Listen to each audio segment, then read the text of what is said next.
ধনে পাতা আচার করতে গেলে ধনে পাতা, তেঁতুল, শুকনো লঙ্কা আর রসুনের কুচি উপকরণগুলো আমি শিলে বেটে আপনাদেরকে দেখাচ্ছি।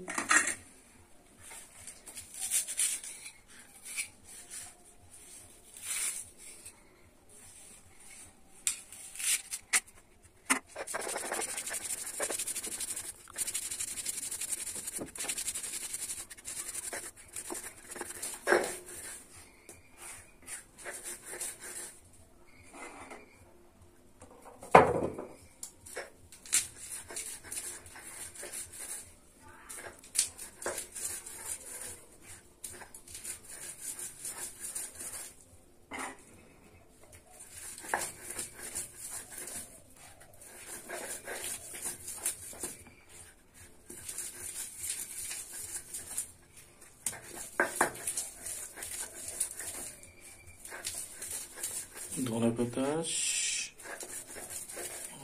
রসুন আর তেঁতুল এই চারটা একসঙ্গে মিশ্রণ হবে, তাই তো? তার সঙ্গে শুকনো লঙ্কা দিলে গিয়ে আটাটা খুব ভালো হয়। এটা বাটা হয়ে গেলে তারপরে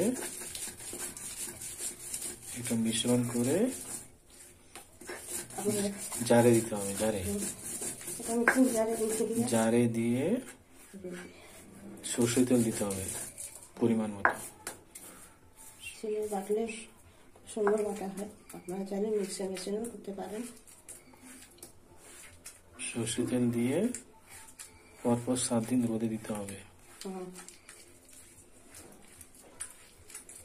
রোদে না দিলে খারাপ হয়ে যাবে, নষ্ট।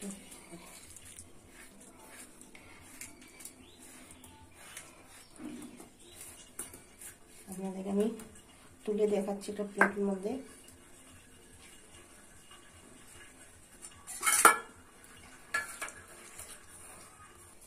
দেখুন এইভাবে আচার হবেন। একটা মিক্সিং জারে রেখে দিবেন পরপর 7 দিন রোদে।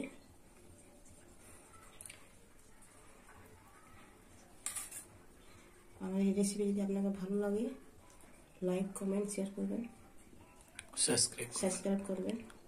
জয় হিন্দ। জয় হিন্দ।